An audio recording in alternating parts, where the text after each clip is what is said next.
Hello, hello guys. Ito, nagluto tayo ng pork adobo. Ayan. Hindi ko na binidyo yung umpisa.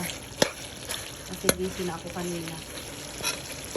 Ang nilagay natin dito ay bawang, garlic, paminta, at saka laurel.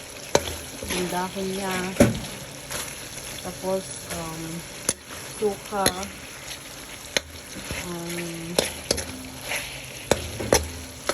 Ano pa? Ilagay natin. Kunting asukal pa. Kunting asukal, vinegar, toyo. Ayan. Yan ang ilagay natin. Tapos yung paminta na durog at saka yung dahon niya. Ayan. Saka garlic, kunting asukal na brown, vinegar, toyo. Ayan lang siya. Ayan. Kaya luto na siya guys. Okay.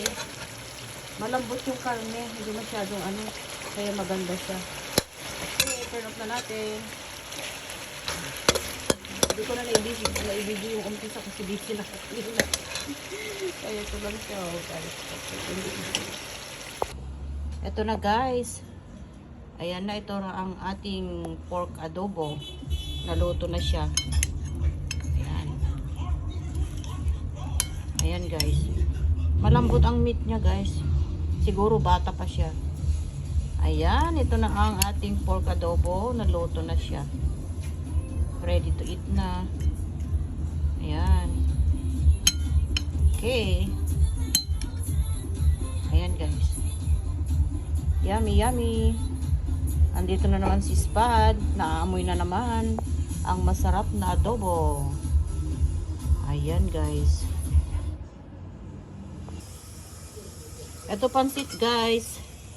Nabili natin sa Filipino store. Ayan, masarap siya. Pansit gisado.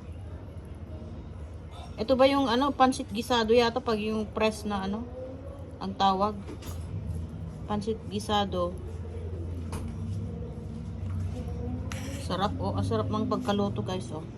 Tingnan nyo. Ayan guys. Ito ay big plate na punong-puno. Punong-puno siya. $12. Ayan guys. Ayan. Ayan. $12 siya. Punong-puno naman siya. Okay guys. Ayan. Kain na tayo guys. Ito ang ating ulam. Saka lemonade naman tayo ngayon. Ayan, at saka brown rice. Ayan. Wala tayong gulay today.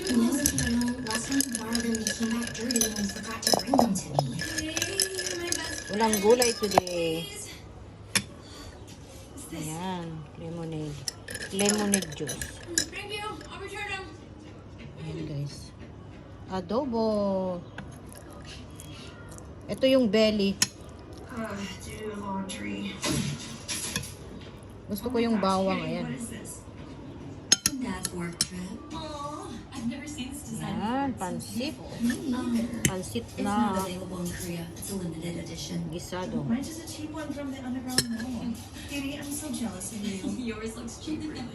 Spad, nandito ka na naman sa baba. What's up with you? Okay. Stop looking at us. Don't even bother. She's not